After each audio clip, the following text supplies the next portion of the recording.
bonjour à tous et bienvenue dans Bonjour chez vous. Aujourd'hui, on va parler des relations. On commence une mini-série de 2 épisodes sur les relations et aujourd'hui, on parle spécifiquement des non-dits dans nos relations, un danger silencieux, toutes ces choses qu'on n'ose pas se dire, qu'on ne se permet pas de se dire, qu'on garde pour nous année après année. C'est un danger silencieux et je suis accompagnée de 2 messieurs. Aujourd'hui, Frank et notre invité de la semaine, le pasteur Freddy Koyamba. Bonjour. Hello, hello, tous les deux, ça va? Ça va toi, Frank? Ouais, ça va. Super. Les dangers silencieux. X-Files? Ouais, c'est ça. Oh, ça remonte à Moi, je pensais aux visiteurs, tu vois, les encore plus vieux, tu vois. Hein?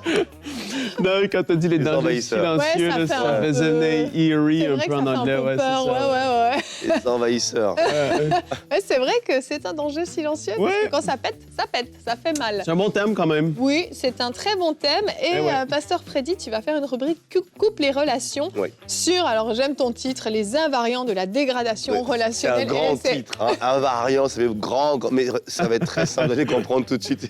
Ça va être très simple. Ça va une belle rubrique par la grâce de Dieu. On dirait un peu un scientifique de relations. Oui, tu sais. c'est ça. Je crois que je vais devenir docteur en relations, tu vois. Ouais, c'est bien, c'est un sujet vraiment très important, nos relations, c'est ce qu'on vit au quotidien. Yes. Alors avec nos amis, avec nos proches, parfois même avec notre conjoint, Ouais. il y a des choses qu'on ne se dit pas. Et on va parler de ça aujourd'hui. On commence avec toi, Frank, dans la pensée du jour.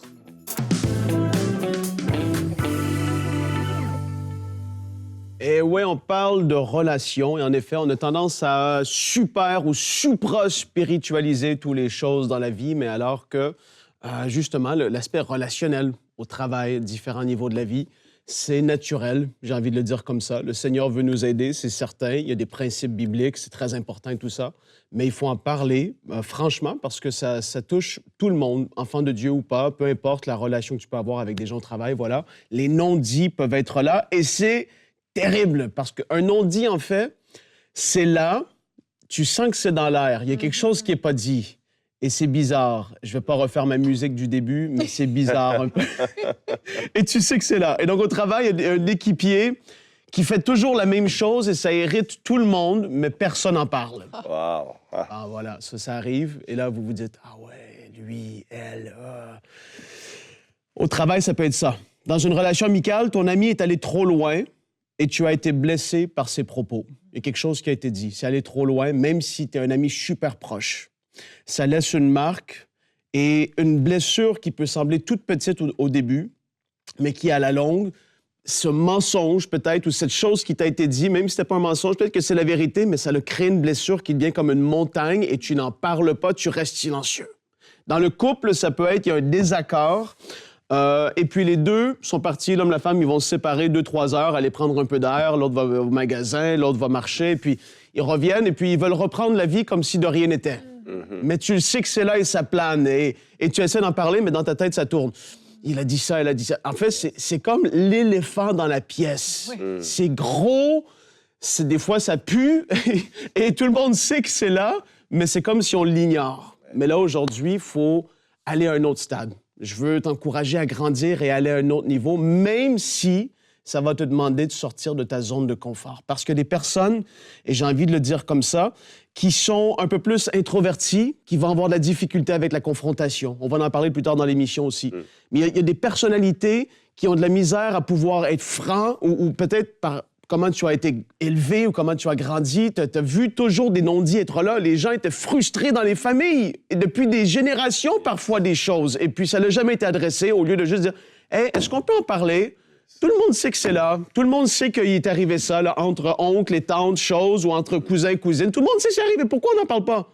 Au lieu de juste rester comme ça. En fait, la Bible, ce qui est particulier, je vais le dire comme ça, hein, elle ne traite pas forcément de la chose comme s'il y a un non-dit, faites cela. C'est pas ça que ça dit. Mais on peut voir toutes sortes d'exemples de des situations de vie, des crises parfois, où il y aurait eu un potentiel de fou d'avoir des non-dits. Il y aurait pu avoir des situations où est-ce que les gens auraient pu rester silencieux. Et d'ailleurs, je pense à cette histoire en particulier dans Actes, chapitre 15, les versets 35 à 41.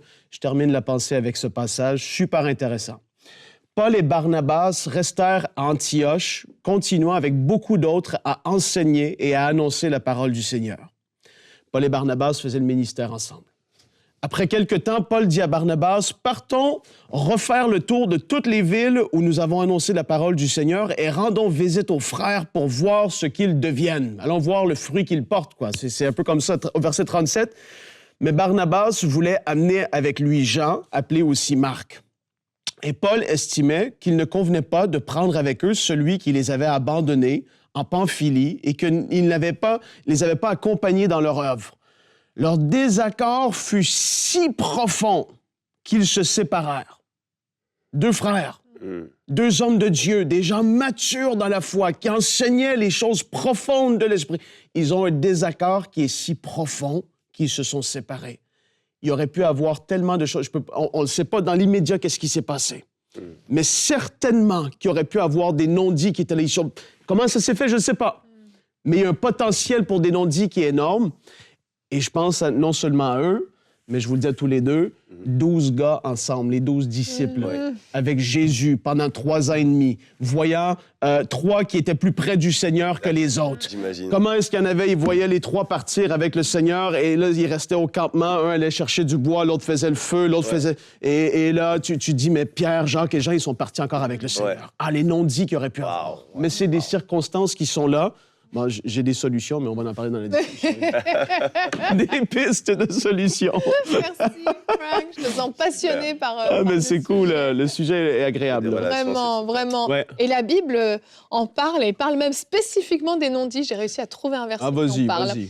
Proverbe 27,5 nous dit « Mieux vaut reprendre ouvertement quelqu'un que de se taire par amitié. » Et le verset 6 continue même « Un ami qui vous blesse vous prouve par là sa fidélité, mais un ennemi multiplie les embrassades, j'ai envie de dire les hypocrisies. » Ouais, les hypocrisies, voilà. Et vraiment, ouais, ça tombe dans l'hypocrisie. En fait, c'est ça. Ouais. Et personnellement, en toute transparence, j'ai vécu une séparation dans une relation qui a été très difficile à cause de non-dits. Et c'est pour ça que je dis que ce sujet est super important. Parce que c'est des années plus tard, au moment de la séparation, que j'ai appris qu'il y a X années, il y avait eu telle chose et telle chose qui avait été faite, mais jamais j'aurais soupçonné que cette personne était blessée par rapport à ça. Pour lui, c'était évident que tout le monde le savait. Et donc, toi, tu as l'air tellement méchant parce que tu reproduis la même chose et c'est comme si tu viens blesser, oui, mais sauf que tu ne le sais pas. Ouais. Et oui, il y a des non-dits, effectivement, qui sont gros comme une maison au milieu de la pièce. Et puis parfois, il y a vraiment des non-dits qu'on ignore complètement. Ouais. Et on ne peut pas changer. On ne peut pas s'améliorer parce que personne nous dit que ce qu'on fait blesse, que ce qu'on fait mal.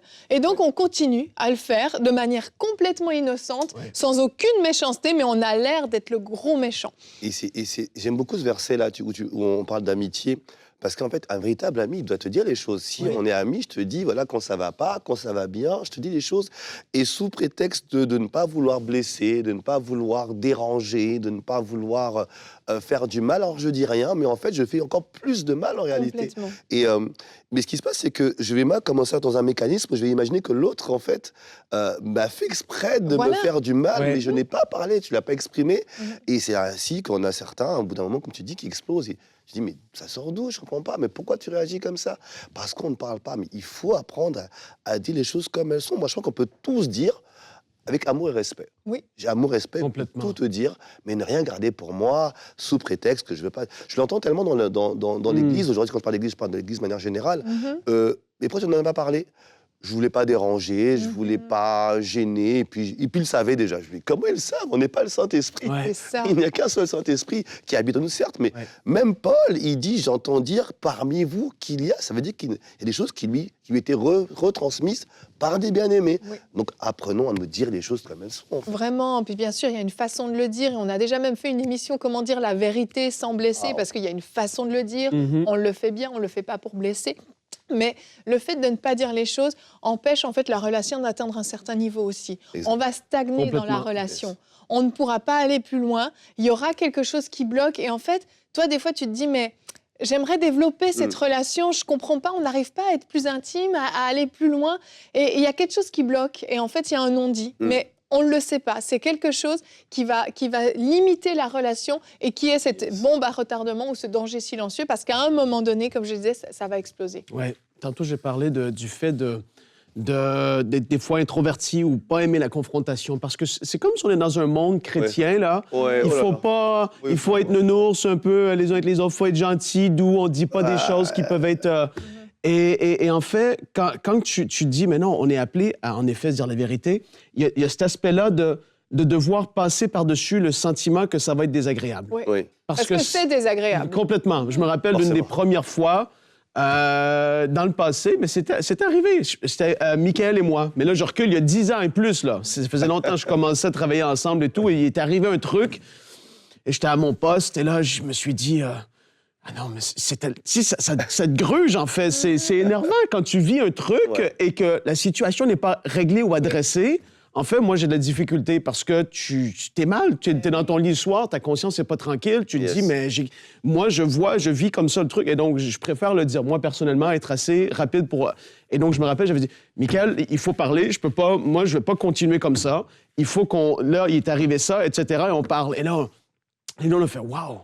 Ça l'avait désamorcé une espèce de sentiment qui aurait pu aller tellement loin si tu aurais laissé 1, 2, 3 jours, parce qu'un va aller parler à l'autre. Voilà. Il m'a fait ça, il a fait ci. Et là, non, soyons matures et apprenons. Et là, par rapport à ça, j'ai envie juste de dire aussi de ne pas tomber dans le piège de l'orgueil, parce qu'il y en a que ça va demander de l'humilité.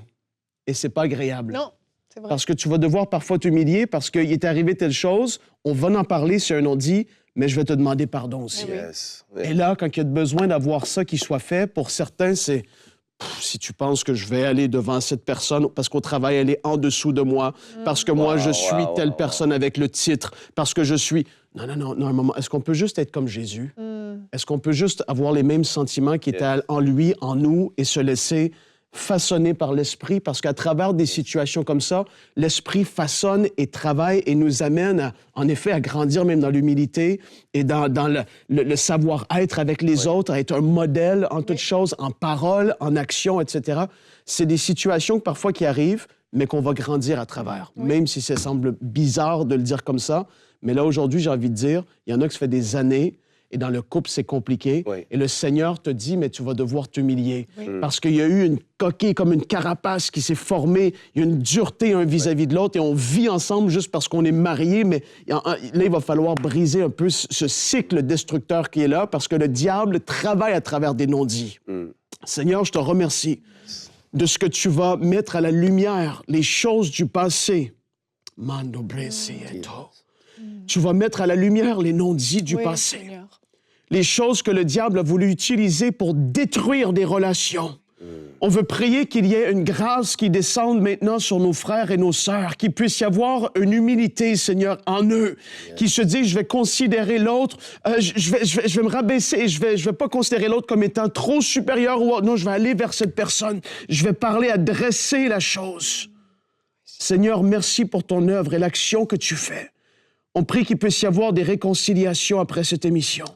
Qu'il y ait des coups de téléphone qui soient donnés, des appels, des messages qui soient envoyés, de réconciliation, remplis d'amour et d'humilité. Seigneur, on veut te remercier pour ta grâce qui les accompagne. Quel privilège que c'est de pouvoir grandir en tant qu'enfant de Dieu, en toutes choses. Et on prie qu'il puisse y avoir vraiment ces couples qui soient restaurés, Seigneur, dans le nom de Jésus. Au nom de Jésus. Merci, Seigneur. Amen. Amen. Amen. Jesus. Dieu. Ah là là, Wow. je m'attends à Dieu. Vraiment, vraiment, je m'attends à que Dieu. les gens puissent parler, dire les choses telles qu'elles sont. Et ce serait tellement plus simple. Je crois que c'est aussi un manque d'amour au fait de ne pas dire... c'est un manque d'amour de ne pas dire à mon frère ou à ma sœur que voilà, il s'est passé telle chose, ça m'a blessé, ça m'a heurté. Et c'est un manque d'amour, en fait, parce que la Bible nous dit que si ton frère a péché contre toi, va et reprends-le, en fait. Voilà. Et on ne le fait pas pour ne pas le perdre, parce que peut-être il a peut-être pas conscience du mal qu'il a pu nous faire. Ça serait tellement... Si on pouvait manifester cet amour-là, d'aller se dire les choses comme elles sont. Complètement. C'est vrai que ça fait, comme tu disais, ça fait mal, c'est vrai. Ça fait mal de devoir affronter. On n'aime pas passer par les conflits, d'ailleurs, on en parlera. Mais il faut le faire, absolument. Oui. Absolument. Vraiment. J'aime ça. Ah, que Dieu nous aide. On va enchaîner, Freddy? Oui, avec plaisir. Si ça te va? Oui, alors là, Franck Je m'a sais, emmené, là, j'ai envie de parler de... Ah ouais, bah c'est un sujet passionnant. Un sujet passionnant. Vraiment, vraiment. Mais on continue dans la même direction, puisqu'on va voir justement ces fameux invariants qui dégradent nos relations Exactement. dans la rubrique couple et relations.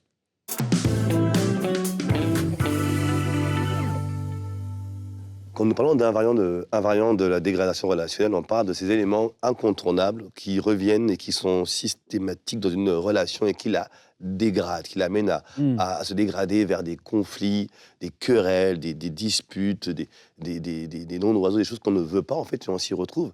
Et pourtant, nous sommes bien intentionnés, nous sommes remplis de l'Esprit de Dieu, nous avons l'amour de Dieu en nous, et on aimerait bien faire les choses, et on se retrouve à être dans des disputes, des querelles, et la Bible en parle également. Il y a plusieurs passages qui en parlent, j'aimerais vous les lire, si vous le permettez. Jacques 4:1 nous dit « D'où viennent les luttes, d'où viennent les querelles parmi vous? N'est-ce pas vos passions qui combattent dans vos membres ?» Donc, c'est-à-dire qu'il y a des passions en nous qui font qu'on se querelle, on se dispute avec son frère, son voisin, sa voisine, son collègue, son partenaire. Proverbe 18, verset 6. « Les lèvres de l'insensé se mêlent aux querelles. Les paroles et de sa bouche provoquent les coups. » Vous savez qu'il y a des mots qui font beaucoup plus mal que des coups de poing physiques, Oui. parce qu'on peut se blesser de dire des choses et parfois on est précis pour être le plus piquant possible envers quelqu'un. Et 2 Timothée 2,14 nous dit « Rappelle ces choses en conjurant devant Dieu qu'on évite les disputes de mots qui ne servent qu'à la ruine et de ceux qui les écoutent. Bien-aimés, les conflits sont-ils inévitables? Je crois que oui, et on veut en parler pendant quelques instants.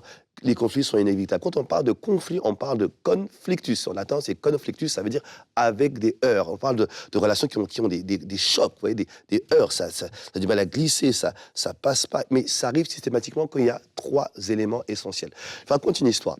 Vous êtes d'arriver au travail et vous êtes arrivé heureux, content, vous avez passé une bonne nuit, vous avez salué vos conjoints, votre partenaire, vous êtes heureux. Vous arrivez au travail et il y a un collègue qui vous agresse. Tu as fait exprès de rendre ce dossier en retard, tu as fait exprès de ne pas me soutenir dans ce projet. Pourtant, je t'avais prévenu de ne pas le faire, mais tu l'as fait quand même. Et tout de suite, on vous prête une intention négative. Ensuite, il va y avoir des propos jugeants. Tu n'es pas à la hauteur en réalité, tu n'es pas à ta place. Tu te ferais mieux de faire autre chose. Vous voyez, c'est pas forcément une injure, mais ça vous juge, et ça vous juge de manière négative. Et ensuite, il va y avoir des contraintes. Je te demande de faire ça. Il va falloir que tu fasses ceci. Alors, vous allez rentrer dans un processus qu'on va appeler la surenchère. Dès l'instant qu'il y a les prêts d'intention, il y a les propos jugeants, il y a les contraintes, on vous oblige à faire des choses dont vous n'avez pas envie, vous allez commencer à rentrer dans la surenchère. Et à votre tour, vous allez commencer aussi à méditer. Comment je peux lui rendre ça aussi à mon tour? Certainement qu'il me veut du mal. S'il a dit ça, il a pensé ça de moi, alors moi aussi, je vais commencer à lui donner des prêts d'attention, à penser à sa place. D'ailleurs, je vais penser à envoyer des mêmes choses. Voilà, ce que tu te vends, je ne suis jamais assez bon pour toi. Ce que je fais faire pour toi n'est jamais assez bien. Je ne suis pas à la hauteur, tu ne m'aimes pas. Ça, c'est dans le couple. Dans les amis, tu ne m'aimes pas en réalité. On va commencer à penser à la place de toi. On va commencer à renvoyer à notre tour des prêts d'intention. Mais on ne s'arrêtera pas là. Mais on va aussi répondre par des paroles bien blessantes. De toute façon, tu n'es pas à la hauteur toi non plus. Tu n'es pas en capacité. Tu es nul. Tu ne vaux rien.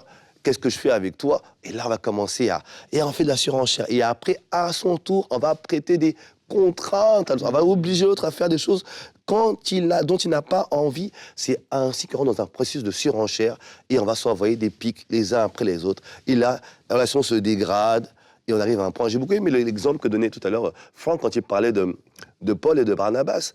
Barnabas a commencé à imposer des contraintes. Je veux que Marc vienne avec nous. Vous voyez, quand on vous impose des choses dont vous n'avez pas envie, c'est ainsi. Quand il y a les prêts d'intention, on pense à votre place, on vous qualifie, on vous oublie à faire des choses dont vous n'avez pas envie. Est-ce que vous savez que même le silence est une contrainte? Et dans un échange, quelqu'un veut parler et vous lui imposez votre silence, c'est une contrainte. Oui. C'est une contrainte parce que je veux parler, je veux discuter d'un sujet, c'est un non-dit, je veux en parler. Et quand quelqu'un m'impose son silence, c'est une contrainte. Et à ce moment-là, je me sens contraint, frustré. Et là, qu'est-ce qui se passe? Les choses vont se dégrader. Et ainsi, on est dans un processus, on veut se faire du mal. C'est celui qui fera le plus de mal à l'autre.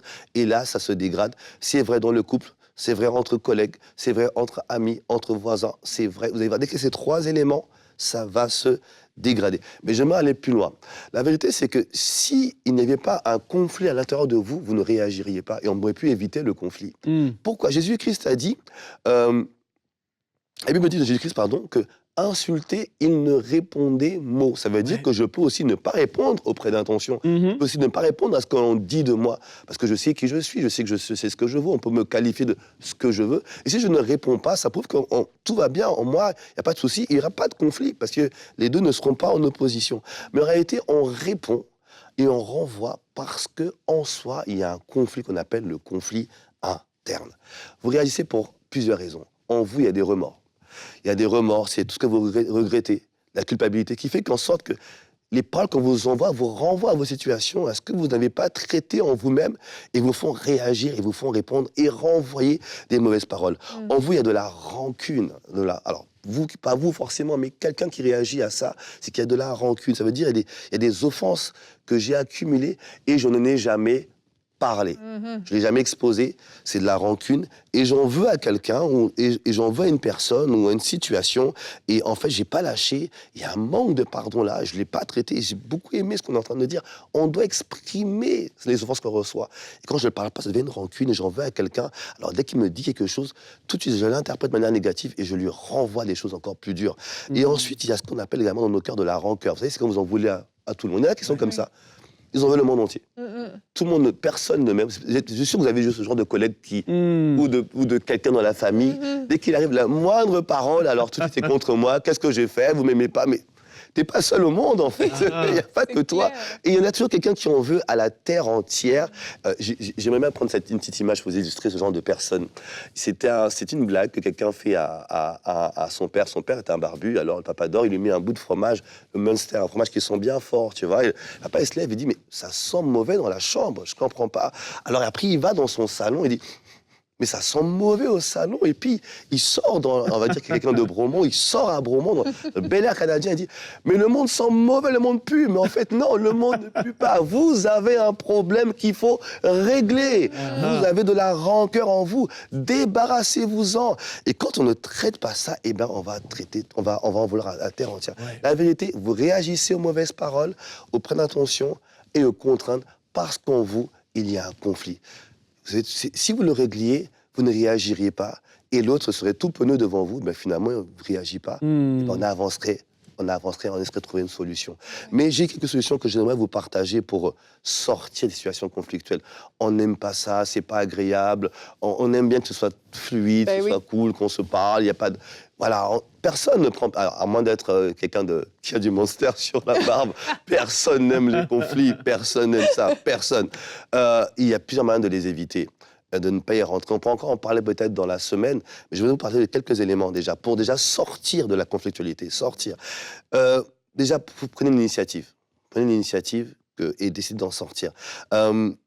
Arrêtez de penser à la place des autres. Choisissez la communication non conflictuelle. Vous n'êtes pas le Saint-Esprit, vous n'êtes pas Dieu, vous avez peut-être une parole de connaissance de temps en temps, vous avez peut-être un don de connaissance de temps en temps, un don de révélation de temps en temps, mais vous n'êtes pas Dieu, vous n'êtes pas dans la tête de l'autre. Arrêtez de penser à sa place et demandez, peut-être que tu voudrais dire ça, est-ce que tu peux m'exprimer ta pensée? Est-ce que tu peux être plus précis dans tes propos? Peux-tu me dire ce que tu entends par tel propos? Ça serait tellement plus simple que l'autre puisse préciser ce qu'il pense, ce qu'il veut dire exactement, avec d'autres termes, plutôt que de dire, mais certainement que dans sa tête, vous n'êtes pas Dieu. Choisissez la communication non conflictuelle. Ensuite, je dirais, arrêtez de faire des généralités et d'envoyer votre... Tout le monde n'est pas pareil. Nous ne sommes pas tous pareils, tout le monde peut... arrêtez de traiter tout le monde de la même façon, nous sommes tous différents. Vous êtes différents, je suis différent, Franck est différent, Evelyne l'est, je le suis. On doit apprendre à ne pas généraliser les comportements des uns et des autres. Et quand on va faire ça, on va commencer à s'intéresser exactement à qui est en face de moi et qu'est-ce qu'il veut, qu'est-ce qu'il aime, qu'est-ce qu'il veut exactement, en sorte que je vais m'intéresser à lui et je sortirai de toute conflictualité. Ensuite, je dirais, apprenons à ne pas communiquer nos émotions. Vous avez vu, généralement, c'est quand ça ne va pas, c'est toujours pareil avec toi. Oui. L'exemple du couple qui arrive à l'église en retard. On est toujours en retard, j'en ai assez, Toute ressemblance avec situation existante ne serait que pure fiction, bien évidemment. Ça, c'est clair et net. Ça n'arrive jamais, surtout pas vous. Mais jamais.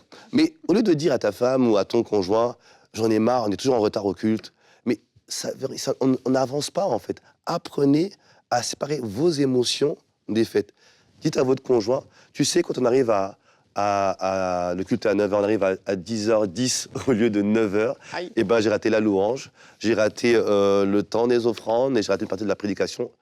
On a donné le fait précis, l'heure, on arrive à 10h10, les conséquences, j'ai raté la louange, la prédication et le ressenti. Je me sens frustré en fait, j'ai pas vécu mon culte. Vous voyez, quand vous parlez ainsi, vous donnez le fait, vous donnez les conséquences et vous faites part de votre ressenti. Quand on pense ainsi, eh ben ça permet à votre partenaire, à votre interlocuteur, de commencer à réfléchir sur ses actions. Ce qu'on veut, c'est de réfléchir et trouver une solution, ou au moins une entente sur la source du conflit. Et c'est comme ça qu'on doit réagir. Au lieu de dire à votre collaborateur, tu es toujours en retard le matin. Quand tu arrives en retard le matin, eh ben moi, ça veut rien dire en fait. Mais dites-lui, quand tu arrives en retard, ben, je suis obligé de faire le cadrage à ta place. Je suis obligé de tout brancher à ta place. Et on commence en retard. Soyez précis, soyez factuel, donnez les conséquences précises et parlez de votre ressenti. Je suis triste, je suis frustré, j'en ai assez, j'en ai marre, je n'en peux plus. Mais au moins, vous permettez ainsi qu'on puisse discuter sur des éléments factuels. Et puis, je vais donner un dernier élément pour faire plus court à la conflictualité. Apprenez à rendre grâce. Imaginez-vous que rien ne vous voir et vous dire « t'es vraiment nul hein. ». Et dites-lui « je te remercie d'exprimer aussi clairement ce que tu penses de moi ». Là, ça coupe court à tout. Alors, il est tout penaud, il dit « ouais, merci ». Il n'y a plus rien à dire, en fait. Je te remercie. Essayez de dire merci de temps en temps. Quelqu'un s'énerve contre vous, je te remercie d'être aussi précis dans ce que tu dis. Je te remercie de me dire ce que tu penses de moi. Je te remercie pour ce que tu viens de me dire. Je te remercie pour ça. J'ai remarqué que ça coupe court à la conflictualité. Apprenez à dire merci. D'ailleurs, c'est une bonne chose que de rendre grâce à Dieu. Et puis, dites merci pour tout ce qui vous arrive. Vous allez vous rendre compte que beaucoup de personnes, devant un merci, ne savent plus quoi dire. Ils s'arrêtent de parler. Et on peut avancer et construire ensemble. Une parole douce calme la fureur. Amen, exactement. C'est vraiment ça, exactement. C'est vraiment ça. Que c'était riche, merci beaucoup. Merci à vous encore. Freddy. Super, vraiment. Freddy, ouais. Vraiment, on a dressé un beau tableau quand même de ces choses qui nuisent à nos relations. Tellement. Et vraiment, je vous encourage à mettre en pratique, à ne pas garder ça juste secrètement pour vous. Et demain, on continue dans cette, comme je l'appelais, cette mini-série sur les relations. Et demain, on va voir comment gérer efficacement les conflits. Parce que bon, on l'a dit, des conflits, c'est des choses qui vont arriver. Exactement. Ça fait partie de la vie, mais la façon dont on les gère est importante. Tu nous as déjà donné quelques pistes, mais demain, on va aller plus en profondeur. Et Evelyne, justement, Paul, plus tard, dans 1 Corinthiens 9, parle positivement de Barnabas. C'est ça. Et dans 2 Timothée, je crois que c'est chapitre 4, il parle et il dit que Marc, justement, lui serait utile aussi. Et on voit qu'il y a eu une réconciliation. Exactement. Et voilà, on ne sait pas comment ça s'est fait. On pourra leur demander quand on les verra aussi. Alléluia. Mais on reste pas sur ça. On reste sur ça. Et si tu vas aller au bout d'une histoire, il y en a une aussi. Je vais aller au bout aussi de celle-là. Paul a repris Pierre par rapport à son attitude hypocrite par rapport aux incirconcis. Et il lui a dit les choses très clairement. Et il n'y a pas eu de non-dit entre eux. Il a osé parler très clairement. Vous pouvez aller lire les actes. Les actes, c'est très, très intéressant. Toujours. Et demain, donc, conseil du coach pour toi, Freddy. Comment ne pas être une personne conflictuelle? Alors, on le sait, les conflits, ça peut être inévitable dans un sens, mais on ne veut pas être, nous, une source de conflit. Donc, on se donne rendez-vous demain, on continue, on ouvre nos cœurs et on est prêt à changer, à s'améliorer. Alors, à demain, bonjour chez vous.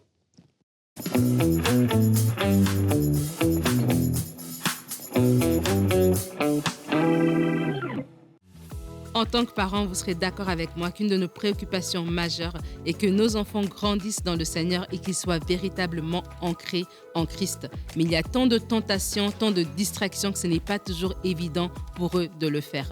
Mais gloire à Dieu parce qu'il y a ma Bible Junior.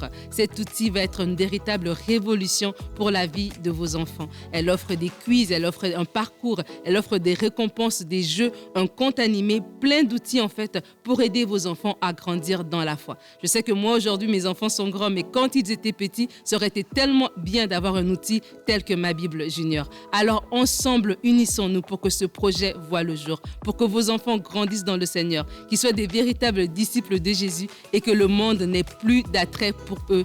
Devenez aujourd'hui partenaire mensuel avec EMCI. Dès maintenant, faites partie des 20 000 partenaires mensuels qui porteront la vision d'EMCI et qui l'amèneront encore plus loin. Pour faire votre don, rendez-vous sur emcitv.com/20 000.